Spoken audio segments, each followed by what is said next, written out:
Ruth chapter 1. In the days when the judges ruled, there was a famine in the land. So a man from Bethlehem in Judah, together with his wife and 2 sons, went to live for a while in the country of Moab. The man's name was Elimelech, his wife's name was Naomi, and the names of his 2 sons were Mahlon and Chilion.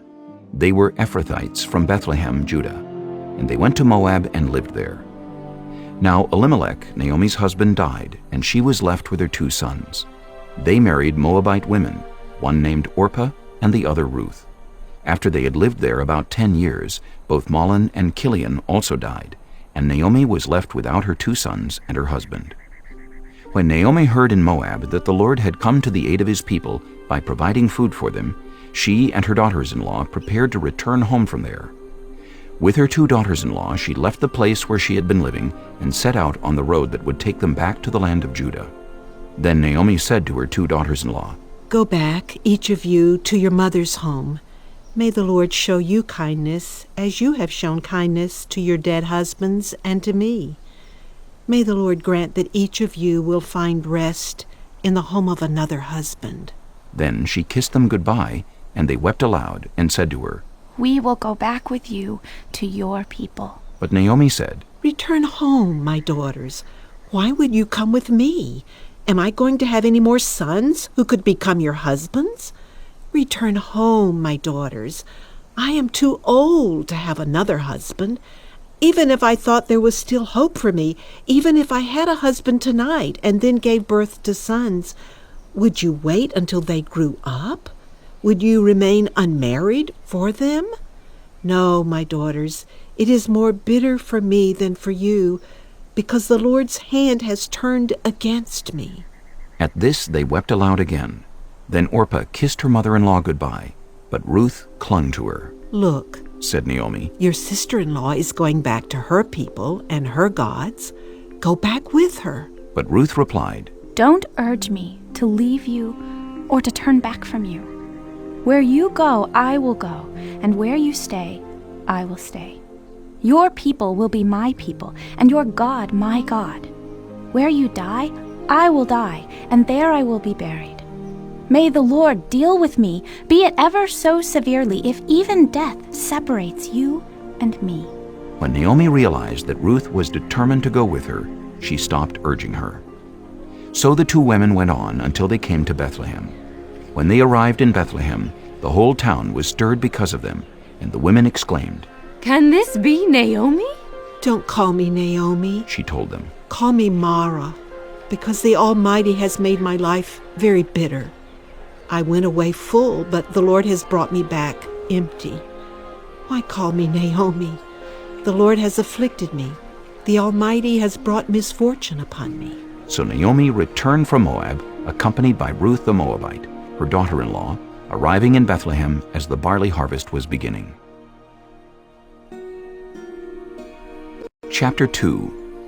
Now Naomi had a relative on her husband's side, a man of standing from the clan of Elimelech, whose name was Boaz. And Ruth the Moabite said to Naomi, Let me go to the fields and pick up the leftover grain, behind anyone in whose eyes I find favor. Naomi said to her, "Go ahead, my daughter." So she went out, entered a field, and began to glean behind the harvesters. As it turned out, she was working in a field belonging to Boaz, who was from the clan of Elimelech. Just then Boaz arrived from Bethlehem and greeted the harvesters. "The Lord be with you." "The Lord bless you," they answered. Boaz asked the overseer of his harvesters, "Who does that young woman belong to?" The overseer replied, "She is the Moabite who came back from Moab with Naomi. She said, 'Please let me glean and gather among the sheaves behind the harvesters.' She came into the field and has remained here from morning till now, except for a short rest in the shelter." So Boaz said to Ruth, "My daughter, listen to me. Don't go and glean in another field, and don't go away from here. Stay here with the women who work for me. Watch the field where the men are harvesting, and follow along after the women. I have told the men not to lay a hand on you, and whenever you are thirsty, go and get a drink from the water jars the men have filled." At this, she bowed down with her face to the ground. She asked him, Why have I found such favor in your eyes that you notice me, a foreigner, Boaz replied, I've been told all about what you have done for your mother-in-law since the death of your husband, how you left your father and mother and your homeland and came to live with a people you did not know before. May the Lord repay you for what you have done. May you be richly rewarded by the Lord, the God of Israel, under whose wings you have come to take refuge. May I continue to find favor in your eyes, my lord. she said. You have put me at ease by speaking kindly to your servant, though I do not have the standing of one of your servants. At mealtime, Boaz said to her, Come over here. Have some bread and dip it in the wine vinegar. when she sat down with the harvesters, he offered her some roasted grain. She ate all she wanted and had some left over. As she got up to glean, Boaz gave orders to his men. Let her gather among the sheaves, and don't reprimand her. Even pull out some stalks for her from the bundles, and leave them for her to pick up. And don't rebuke her. So Ruth gleaned in the field until evening. Then she threshed the barley she had gathered, and it amounted to about an ephah. She carried it back to town, and her mother-in-law saw how much she had gathered.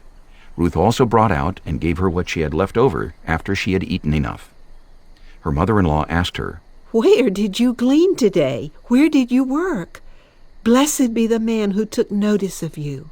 Then Ruth told her mother-in-law about the one at whose place she had been working. The name of the man I worked with today is Boaz. She said. The Lord bless him. Naomi said to her daughter-in-law. He has not stopped showing his kindness to the living and the dead. She added. That man is our close relative.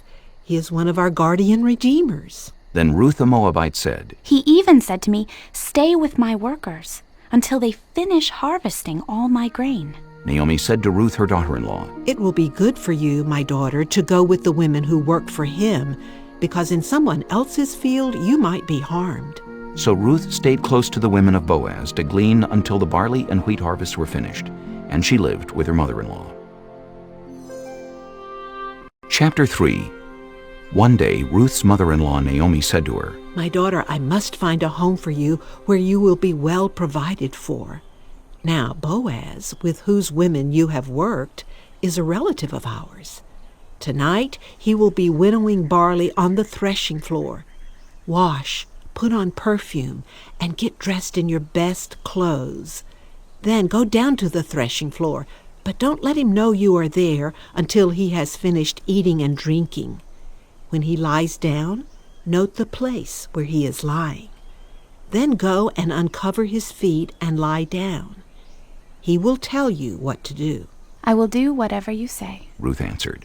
So she went down to the threshing floor and did everything her mother-in-law told her to do. When Boaz had finished eating and drinking and was in good spirits, he went over to lie down at the far end of the grain pile. Ruth approached quietly, uncovered his feet, and lay down. In the middle of the night, something startled the man. He turned, and there was a woman lying at his feet. Who are you? He asked. I am your servant, Ruth. She said. Spread the corner of your garment over me, since you are a guardian redeemer of our family. The Lord bless you, my daughter. He replied. This kindness is greater than that which you showed earlier. You have not run after the younger men, whether rich or poor. And now, my daughter, don't be afraid. I will do for you all you ask. All the people of my town know that you are a woman of noble character. Although it is true that I am a guardian redeemer of our family, there is another who is more closely related than I. Stay here for the night, and in the morning, if he wants to do his duty as your guardian redeemer, good, let him redeem you. But if he is not willing, as surely as the Lord lives, I will do it. Lie here until morning. So she lay at his feet until morning, but got up before anyone could be recognized. And he said, No one must know that a woman came to the threshing floor. He also said, Bring me the shawl you are wearing and hold it out. When she did so, he poured into it 6 measures of barley and placed the bundle on her. Then he went back to town. When Ruth came to her mother-in-law, Naomi asked, How did it go, my daughter? Then she told her everything Boaz had done for her and added, He gave me these 6 measures of barley, saying, Don't go back to your mother-in-law empty-handed. Then Naomi said, Wait, my daughter, until you find out what happens, for the man will not rest until the matter is settled today. Chapter 4. Meanwhile, Boaz went up to the town gate and sat down there just as the guardian redeemer he had mentioned came along. Boaz said, "Come over here, my friend, and sit down." So he went over and sat down. Boaz took 10 of the elders of the town and said, "Sit here." and they did so. Then he said to the guardian redeemer, Naomi, who has come back from Moab, is selling the piece of land that belonged to our relative Elimelech. I thought I should bring the matter to your attention and suggest that you buy it in the presence of these seated here and in the presence of the elders of my people. If you will redeem it, do so. But if you will not, tell me so I will know. For no one has the right to do it except you, and I am next in line." I will redeem it, he said. Then Boaz said, "On the day you buy the land from Naomi, you also acquire Ruth, the Moabite, the dead man's widow, in order to maintain the name of the dead with his property." At this the guardian redeemer said, Then I cannot redeem it because I might endanger my own estate. You redeem it yourself. I cannot do it. Now in earlier times in Israel, for the redemption and transfer of property to become final, one party took off his sandal and gave it to the other. This was the method of legalizing transactions in Israel. So the guardian redeemer said to Boaz, Buy it yourself. and he removed his sandal. Then Boaz announced to the elders and all the people, "Today you are witnesses that I have bought from Naomi all the property of Elimelech, Kilion, and Mahlon. I have also acquired Ruth the Moabite, Mahlon's widow, as my wife, in order to maintain the name of the dead with his property, so that his name will not disappear from among his family or from his hometown. Today you are witnesses." Then the elders and all the people at the gate said, We are witnesses. May the Lord make the woman who is coming into your home like Rachel and Leah, who together built up the family of Israel. May you have standing in Ephratah and be famous in Bethlehem. Through the offspring the Lord gives you by this young woman, may your family be like that of Perez, whom Tamar bore to Judah.